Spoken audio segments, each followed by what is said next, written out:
और बारी उमरिया के बीच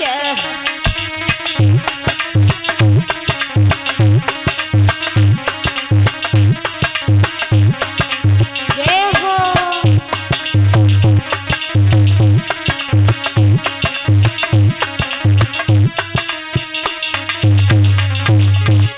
चले हैं महाराज परीक्षित सारा घर परिवार छोड़ करके, पत्नी नवल देव मैया को छोड़ करके, बेटा जन्मेजय को राज्य दे करके, सारी प्रजा को छोड़ करके आज बैरागी बनकर के घर से निकल करके चले हैं।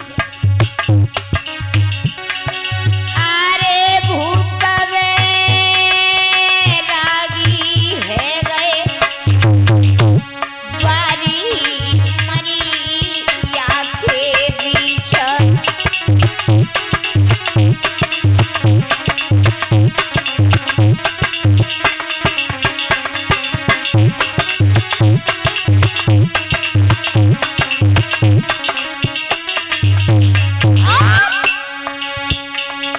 छोड़ी गई नवल देसी रानी, छोड़ी गई अरे छोड़ी गई सारी रजदानी, छोड़ी गई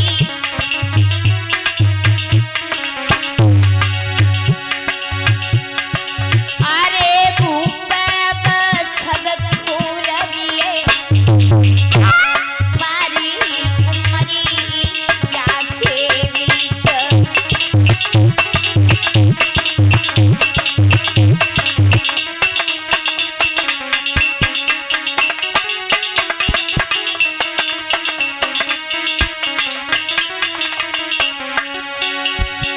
अरे भूप बैरागी है गए भैया ब्रिजेश वारी उमरिया के बीच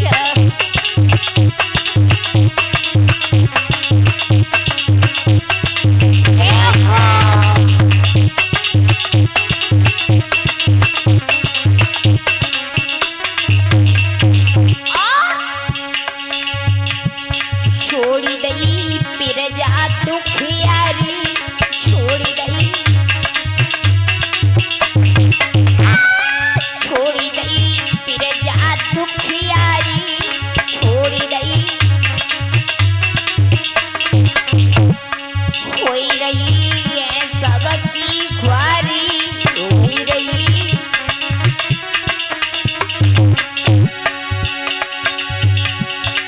अरे सभी मना में अब रोई रहे मारी उमरिया के बीच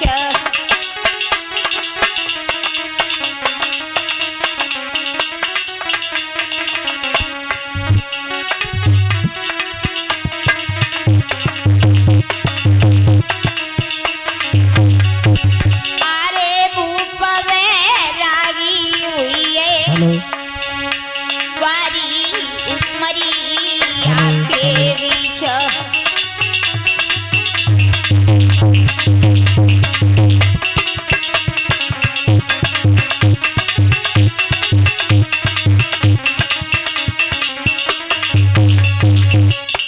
महाराज परीक्षित मेरी माता और घर परिवार छोड़ करके, नारी नवलदे को छोड़ करके, बेटा जन्मेजय को राज्य दे करके हरिहर क्षेत्र गंगा के किनारे पहुंच गए।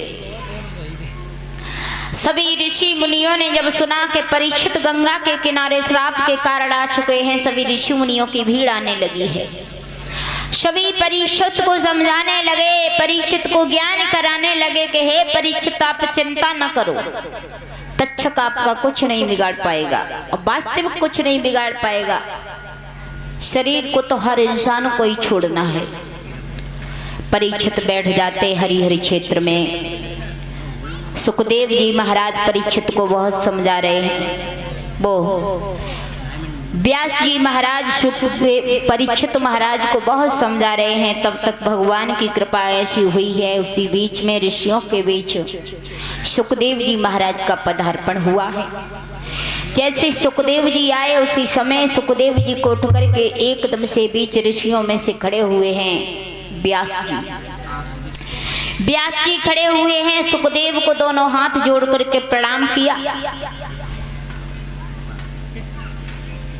अब तो परीक्षित महाराज ही नहीं मन में सोचने लगे, हलचल मच गई, सारी जितने भी ऋषियों की भीड़ खड़ी हुई थी।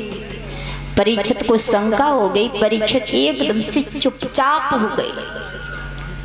ऋषियों ने परीक्षित से पूछा, परीक्षित जी बात क्या है? परीक्षित ने कहा, बात तो ये है कि मैं यहाँ पे क्या देख रहा हूँ कि पिता पुत्र को उठ करके प्रणाम कर रहा है। आज तक मैंने ऐसा न तो कभी सुना है न देखा है।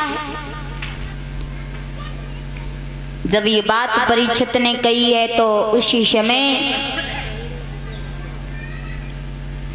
ऋषियों ने परीक्षित को ज्ञान कराया और कहा कि हे परीक्षित, आप चिंता न करो, आपको जो श्राप लग गया है ना, आप शंका में पड़ गए हो, सोच रहे हो कि सुखदेव महाराज को व्यास जी ने प्रणाम क्यों किया है। लेकिन हे महाराज परीक्षित, ये सुखदेव जी जो हैं ये कोई साधारण पुरुष नहीं है।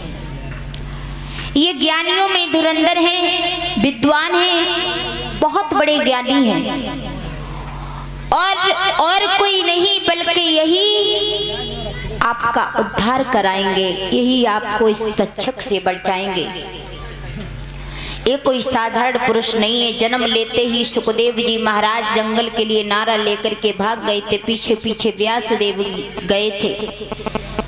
व्यासदेव से सुखदेव जी ने कह दिया कि हे महाराज व्यास, इस संसार में कोई किसी का नहीं है, आप मेरे पीछे क्यों आ रहे हो? मैंने इस दुनिया को देख लिया है, चले जाइए आप।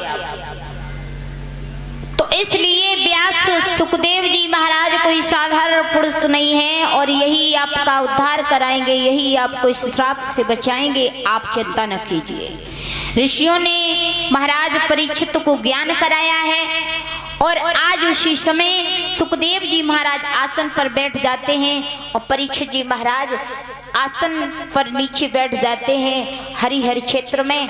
इस तरह से महाराज परीक्षित को श्राप लग जाता है और श्राप लगने के बाद महाराज सुखदेव जी आज परीक्षित को धैर्य बनाने लगे हैं। अब एक छोटा सा भजन भगवान का तालियां बजा करके उसके बाद में फिर आरती और जय विचार कर रहे हैं, उधर खा लेगा और घर में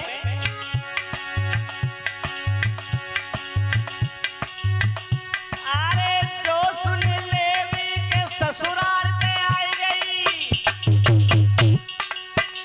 अरे मनैया मन मुस्काए, काटो लागो दुष्कर्म को, राधे राम कहीं ना जाए।